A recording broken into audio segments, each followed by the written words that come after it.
What's up? Welcome back to The Buzz with KDB. Today, Kyler and I are at the beautiful Armadillo Palace, and we are joined by Carson Jeffrey. Carson, thanks for joining us today. Thanks for having me. Yeah, really appreciate it. So we're going to start this off.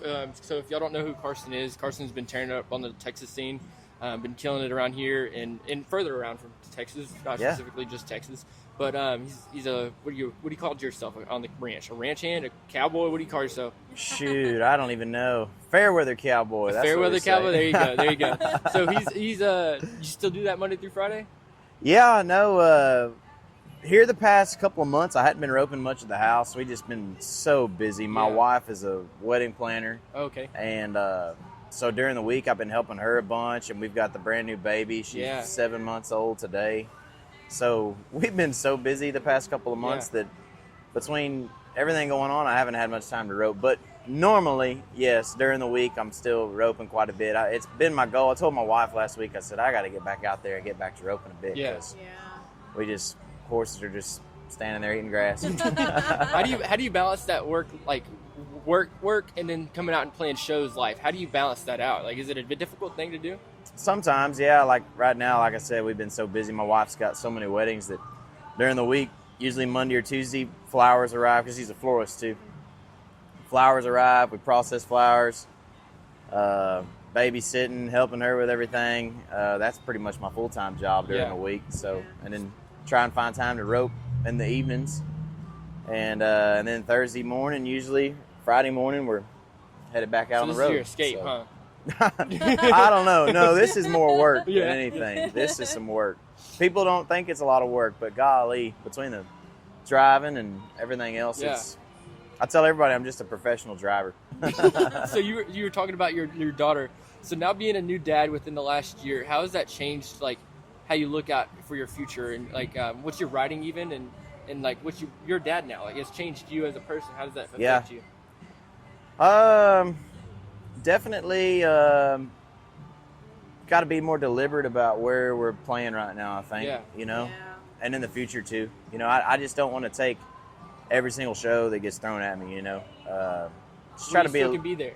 Try to be a little more strategic, and then like this summer we got some big runs way up north and out west and stuff, and I'm going to fly back home from those. I'll drive out there, but then, Sunday morning I'll be flying home from those. So just try to be home when I can, and don't try and waste time out there when, The last time you were here, you brought your baby. Yeah. And so does she join you on the road quite often?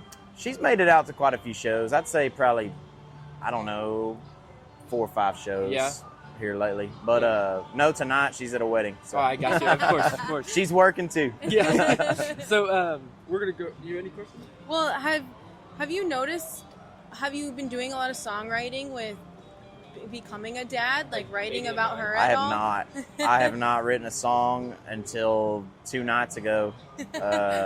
I was sitting in the silver shop, so I do silver work and stuff too, but I've been trying to get back into that a lot more just because it's good money for one, and my silver shop is right next to my wife's floral shop there, and we're over there every day anyways. I was like, so if I can find some time to just get in there a few hours a day or whatever and try and knock some pieces out, I might as well. So anyways, I took some orders. Well, then Mother's Day tomorrow, and we've been so busy that my orders got a little backed up. I was like, I got to get in there and get to work. So we live like 30 minutes from the shop there. And the other night after supper, I was like, hey, I've got to go to the shop. It was like 10 o'clock at night. Drove over there, worked for a few hours. But anyways, when I got done building that piece, I sat down and just wrote a little song. And that was the first song I think I've even attempted to write for probably, I know, since Harper's been born, but probably a little ways before that. You released 4 singles last year, and everybody that gets music out, you're sitting on those songs for at least 6 months before it's out, right? So for a first song that you've written in quite a while, how's that felt to get back into what you're... It felt good. It felt good. I actually stumbled on it because I was listening to a guy, man, I can't remember. I think his name was Tony Lane, I think. In the shop that night, that I just stumbled on Spotify that night, and I was like, who is this really good songwriter? Made me want to write a song then. So when I got done, I sat down and wrote it. But it's I don't remember what your question was. I'm sorry. I got getting back into songwriting. Back into songwriting. I'm not one that can write every day. Yeah. You know, I just can't. Too much time on, or you don't have enough time I on got it, yeah. so much stuff going on, too many irons in the fire, to be honest with you. I just can't write every day. Even since day one, even whenever I was really writing a bunch, and I just couldn't write every day. And I know people say it makes you a better writer and everything, and it probably does, but I just can't. Yeah. You know, and I've always been one to have more of like a theme come to me first and then write the theme. Yeah. You know, that's kind of how an idea and let it flow. idea and then let that flow. You know, I'm not one to just pick up a guitar and make an idea. You know. So when you have you the one you wrote a couple days ago, have you put any good thought into it past the writing? Have you started guitar? I'm not even done with it. No, I got you. I'm about 3/4 of the way, and I was like, I tried to write some more stuff, and it was already 1 o'clock in the morning, and I still had to drive 30 minutes home. So I was like, I'm gonna let this one rest, but I'm definitely gonna come back to that one soon, because I've been trying to write that song for probably 3 years. I had like the first little line wrote, and I just was thinking about it the other night, and I was like, hey, I'm gonna try and finish this tonight, and I got almost done. So you're what's the fastest song you've written? You just said 3 years. That's a long time to sit on a verse to incorporate into a song. What's the fastest song you've written? Fairweather Cowboy. Yeah, that's awesome. I sat down. I wrote that song in about probably 20 minutes tops, maybe under. Really? Yeah, 20 minutes. Recorded it right there on my phone. Sent it to the band. Said, I think this is the album title. We were like, yep, done deal. Gotcha. Flew out the next. I think we flew out probably the next 2 weeks after that and recorded it. So that one didn't take long at all. Easy Band-Aid ripoff. Yeah. Go ahead. Do you have any songs you wish you wrote? Wish I wrote? Yeah, like from other artists. Golly. Beer Garden Baby, Tyler Halverson. Golly, man, that guy's a killer. Yeah, no, that one's one of my favorites. Singer gets a check every rodeo. Yeah. Golly, that's a good one right there. Yeah. He got me there. So, a question for your older self. What's the earliest sign of success that's hooked you into the singer-songwriter lifestyle that you didn't think you would have seen on the outside? What is the earliest sign of success? Like selling out a show for the first time. What was something that really got you, man, I might be wanting to do this? Well, I think I'm still chasing it for one. Oh, yeah, for sure. But yeah, selling out like Green Hall. Yeah. We've sold that one out 2-3 times now, I guess. And tickets are looking really good for the end of this month for when we're playing. Hoping it's going to be a sellout, but don't want to jinx it. But that one there is always special to us. I don't care how many times we play it. When you walk on that stage at a sold-out crowd at Green Hall, I tell everybody that they're always asking, like, what's it like playing Green Hall? I'm like, well, the air is different in there. It is. I don't know what it is about when you walk on that stage. You feel there's wood. like a charged energy in the air. It's from all the history. The history, the ghost, whatever it is. I don't know. And I swear to you, every time we play Green Hall, something goes wrong on stage. It never fails. What's happened in the past? Something goes wrong, like something electrical or our mic will go out or something goes wrong at Green Hall. But it's always a killer time. And yeah, that one's always special to us. Is that your favorite Texas venue you played? Probably so, yeah. Where does that rank? Where does Billy Bob's rank? I know you had your Billy Bob opener. Billy Bob's is about the same, but it's a different experience. There is a different air there too. Yeah. But it's a different kind of special. You know, they're two different totally things on the same level. Yeah. You know. And have you ever played out at Lukenbach? I think you have, right? Yeah, that one was awesome the other day too. Yeah, we sold the hall out the other day. Didn't sell the whole thing out because they sell the outside tickets, but the inside was sold out, and that was really cool too. Yeah, there's a lot of history there that not everybody gets to see and perform. So. I think that one would be really special too, or the energy would be awesome too if maybe the stage wasn't leaning so heavy where you weren't trying to stand up straight. But a couple of drinks makes you're it a little thinking hard. about it the whole time. But no, it's an awesome time. So back in the day, you did ranch house sessions. Yeah. I need to bring those back. I was asking, do you ever plan on bringing those back? I don't live in that house anymore, for one. But shoot. Yeah, we need to bring those back. I think you did some live streams one, right? You did one. Yeah, during COVID, I think I did. I think that would be something cool. Just to, hey, you have 20 minutes, come sing something. I think that would be really cool to see. I know you've got a shit ton on your plate, but just I was thinking about doing some more live stuff the other day actually. In the barn?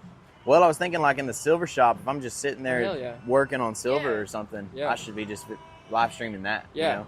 Doesn't even have to be with the guitar, but you're big on socials. Like putting what you're doing out there. I try to be. Yeah, you're doing a killer job. These Yeah. It days seems in like the every week industry. I got people yelling at me though that I'm not doing my job. So. I can tell you as an outsider looking in, you do a damn good job. Golly, I'm so tired of it. Yeah. It's a job. It's a job in Yeah. itself. It is. Yeah. It is. It really is. It's a big job and one that I feel like I struggle with, honestly. So I'm always trying to do better. Yeah. So, on your music, when did you start in music? Was it something you picked up as a kid and was closeted until you started getting it as an adult, wanting to write music and do your own thing? How did you get into music?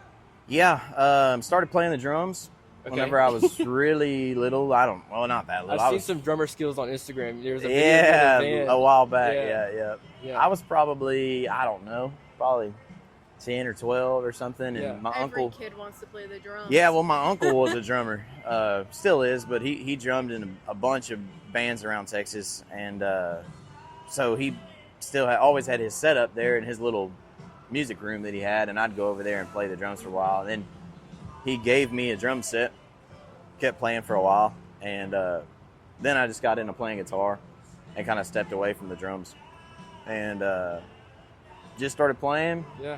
Never really was singing much until like probably early high school. I Gotcha. started actually singing with the guitar Yeah. and learning songs. And then I just started writing some songs. Found, the people that I wanted to listen to, and Yeah. kind of just got involved in like that style of music. Who were some together. big influences on you when you were writing? Ryan Bingham really early. Yeah. Well, Cross Canadian Ragweed though, even earlier. I would say they were. There you go. There Did you go go. up to the bush? I didn't know we It was were killer, we were man. playing somewhere that weekend. Yeah. Oh, we were in Tyler, Texas, and somewhere else. I don't You remember. going to Waco? Where are they playing there? I haven't even August seen. 23rd. They're Oh, playing okay. at the Baylor Stadium out there. So Gotcha. there's Pretty another- sure we're playing that night Yeah, too. probably. We only have one weekend off in August, I know, and it's Gotcha. like the 7th or 8th. So. Gotcha. But they were a huge influence on me really early, like 8 years old. Yeah. My uncle, he gave me a CD, or all of their CDs at the time. He had like burned the Burned 'em, CDs, yeah. and he gave them to me, and I wore those things out every day. And so them, and then Ryan Bingham later on. I'd say he was probably the next one When you're in high after school? like ZZ Top, Yeah. the same Yeah. time as like Cross Canadian Ragweed. Then I got into junior high probably Ryan Bingham. Then after that, Ryan Bingham led me to, Randy Wade, all those guys, Corey Morrow, Pat Green, Yeah. all that stuff. On Pat that. Green was my first ever concert back in Really? like 2001. Somebody had canceled out of the Houston Rodeo, and he was Oh, in the yeah. area and played at the Houston Rodeo, and There that was you my go. first You ever were show. like, I was 8 months old, Yeah. maybe. It was, Yeah. but I've seen him in the past, and it was good to see. Like that was my first concert. It was good to Heck see him yeah. again, but Then when I got into high school, the one that really sealed the deal for me, where I was able to go watch them play. Like in high school, I saw, Randy and some of them play where they were close by and Yeah. stuff. But then William Clark Green, went and saw him, so many times there, like my junior, senior year. And then when I got into college, I saw William Clark Green, I don't know how many times in college. yeah, And then you throw, Reed Southall and Co Wetzel, and then pass them through the tap in College Station. bless the tap. But Will Green is really what made me want to like start playing. Yeah. I feel like try and actually make some music. Because his band was or still is just so good. Yeah. Watching them live, it is a show. And I was at like Harry's and places like that. I was so locked in to his show when we'd watch. And after I watched him play one night, I was like, you know what? I think I could do this. Like, I think I could do it. And that's kind of around the time that, You were or already at in least, college. at least not that I thought I could do it, that I thought I could try it. Yeah. You know? yeah. And so, senior year in college, or I guess right before my senior year of college, I decided, I was like, hey, I'm going to go in and just do a little album. Not even thinking that I was going to do anything with it. Yeah. I just wanted to, like, say that I had some music out. Yeah. You know what I Yeah. mean? Not that I wanted to pursue it or anything Yeah. at all. So I did. I just went in and didn't have a clue what I was doing and did some recording. That's crazy. So speaking from that time till now, did you Uh-huh. ever think it'd be this of what it's No. gone to? I had no idea. I mean, I was just playing around. Yeah. I was so green in the studio with, you know, Ranch Girl Dream, High Tonight, some of those songs that we still play today were on that first album. God, if I could go back and do it differently, I would. I'd try a little harder on what we did there. Do you ever think about re-recording it? No, I don't think I would. I think you got to leave the rawness of it. Yeah. You have to. There's, you know, you've seen other people go back and re-record stuff, and it didn't Flops, go very well. Yeah. So, no, I'll never re-record any of that. It's going to be what it's going to be. Yeah. You know, we play them differently, a little bit differently live. Just try and make them a little better than what they were. Yeah. But, I mean, shoot, like Ranch Girl Dream, that's my biggest song still to this day that streams. And so, I guess it's not that bad. It can't be, right? Yeah. So it's funny when you say people do go back to the albums. We went and saw Charlie Crockett at the rodeo, and he had just dropped his re-release version of Jamestown Ferry, and it's I thought he did. And it was crazy to see because I'd been seeing him quite a bit, and I was like, I did see the gradual change, and then to see it re-recorded and him acknowledge the gradual change, it was a pretty cool thing to see. So. Yeah, I was listening. I guess in the shop the other day, I was listening to Spotify, and the new version came on, and I didn't know he re-recorded it. And I was like, wait a minute, this sounds a little bit different. And I had to go look on my phone, and I still like the old version. Yeah. Speaking of covers, he covered Amarillo by Morning on that album as well. Did you hear that? I heard it the other day live at in Houston Rodeo. Yeah. I went down there and saw it. Yeah, we were there as well. And do you have any favorite albums or songs that you would like to just cover and even put out? You know, we've actually been talking about this, me and the band, a lot. It's a goal of ours one day to kind of do like a cover EP, maybe, of like just old Texas guys. Yeah. Like, you know, the old Texas or old Red Dirt? No, not just Red Dirt. Okay. Because we're thinking about here soon doing the Cowboy Song by Thin Lizzy. Okay. We're thinking about throwing that one in the set. We were like seeing how we play it, and if it goes well and we can kind of throw some flavor in there, we might record that one. Yeah. And that's just a dream. But a dream of mine is like one day to do like this EP of, call it maybe like Texas, There Ain't No Other Way. Yeah. And just do like old Texas songs, like maybe the Cowboy Song, Thin Lizzy would be on there, which I don't even think he was from Texas, so maybe that one doesn't fit that. But for that EP, you know, maybe stuff like Gary P. Nunn, Robert Earl Keen, some of the older stuff that was still some big influences in my music. I feel like Robert Earl stuff was big influences in mine. Did you ever catch him live? Yeah, I've seen him a couple times. Yeah, he was one of my favorites. He would play at local rodeo, and I was like, man, this dude's 67 years old, still kicking and playing his songs. It's really inspiring to see. I've only seen him probably twice, I think. Yeah. It was still the time, like I was in early high school, where I don't think I appreciated it enough. Me as well, you know? yeah. I wish, like, if I saw him now, I'd be like, wow. But back then, probably I wasn't. I was probably just hanging out, listening, you know. I'm like that with so many artists that we see, or even their openers. Yeah. I'm like, wow, I wish I would have savored that more. I remember when I was 12 years old, and I went to our local rodeo, and they had 2 acts playing that night, and I was too busy messing around with the bullshit in the back, and Whiskey Myers and Turnpike Troubadour shared that stage that night, and I was looking back. I'm like, what the hell was I doing with my head up my ass? I got one for you. I was at the Ryan Bingham live album at Whitewater. I was there that night. Had no idea really who Shane Smith was opening up the show that night. They opened it. Didn't know any of their songs. Watched their whole set. And I remember my mom was like, who is this? I was like, I have no idea. I was like, they're pretty good, though. Yeah. So do you ever want to record a live album? So we did. We did last year. Yeah, you did. You did. In Cat Spring, at the Cat Spring Hall. Yeah. So it's recorded. We're working on putting out our next album right now, Comancheria. And that one will be out this summer for sure. And then after that, we're going to move into trying to get that live album put out. Cool. That's the next goal there. Cool. Yep. Awesome. You have any I feel like on the live albums, I feel like it's so cool for an artist to put out their first live album. Yeah, it was really special, especially at Cat Spring Hall, hometown there. Yeah. You know, they used to do a lot of music there, and they hadn't really been doing a whole lot the past few years. And we thought about doing it at Green, thought about doing it elsewhere, and we were like, you know what? Let's just do it at the hall. Yeah. Let's do it. Because the real reasoning behind it really also is that Robert Earl Keen's album, No Kind of Dancer. Mm-hmm. So the song was written, I've heard, about Cat Spring Hall. And then the album cover, the picture is him standing in front of the stage at Cat Spring Hall. That's Really? cool. So I thought that was kind of cool. And I was like, well, maybe we'll just do our live album there. And it's right there in my backyard. So we did it. And we played No Kind of Dancer as our last song for the encore. That's cool. Also. And That's cool. yeah, I think it's going to be a cool album when it all comes together. Yeah. So we like to put together a playlist of the artists that we interview, their favorite songs and artists. So who are some of your favorite, like, up-and-coming artists and some songs? Oh, from man. Up and coming. Golly. Parker Ryan, for sure. My boy, yeah. Uh, A good friend of ours. not that I feel like he's up and coming or anything, but Yeah. just, man, I've been Have you heard the new album?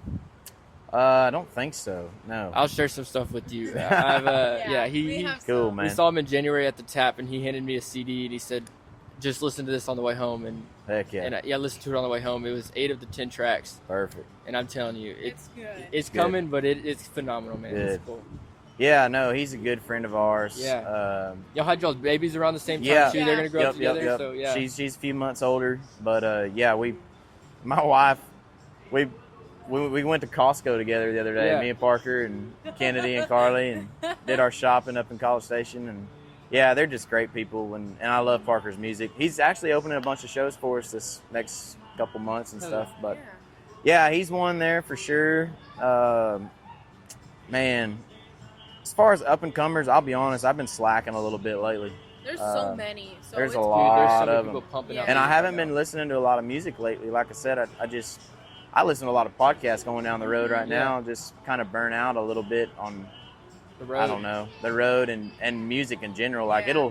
if you sit there and listen to it every single night enough, you'll get a little bit burnt out. But That's one of my favorite things. Is I'm a big physical media listener. I love Right. listening to records, and Mhm. if you're wanting to go listen to a specific song on your phone, you get the pleasure of selecting that Yeah. song. it'll burn If you I'm- out. And if I want to go listen to a whole album, I have to sit through that whole album to get to Right. that one song. It's like a reward. You know? Yeah, You for get to sure. listen to the little songs you never listened to before. For sure. Yeah, Yep. absolutely. So yeah, the newer music I haven't been able to really dive into a lot lately. I don't know. And me also, I really only listen to music if I'm in the truck driving or Yeah. in the van driving. That's pretty much the only time, Yeah. or if I'm in the shop working, which isn't very often lately. Yeah. So another thing we do here on the pod is when we interview somebody live, we have them sign something that ties to them, and it goes on our TV Entertainment Center. So we built Okay. something for you. There and you go. I think you might enjoy this. So it's Perfect. Marlboro's at I'm in midnight Marlboro's. in a clock. That's awesome. And so if you could sign that for us, Heck and then yeah. we'll throw that up on the wall. That's and that'll cool. Be a part of our. We've got so much random shit on. I there. gotta get a picture of that when Dude, we're yeah, out we'll here definitely too. get share the picture. Yeah. And, but yeah, this is Carson Jeffrey here at Armadillo Palace. Tear it up tonight on the stage. You'll Yeah. see a vlog with this as well, and he'll throw in some of that as well. So Carson, thank you so much for joining Thank you. us. Thank Thanks you. for having me. Pleasure with you, and Yeah. thank y'all so much. See y'all next time. See you next time. Thank you so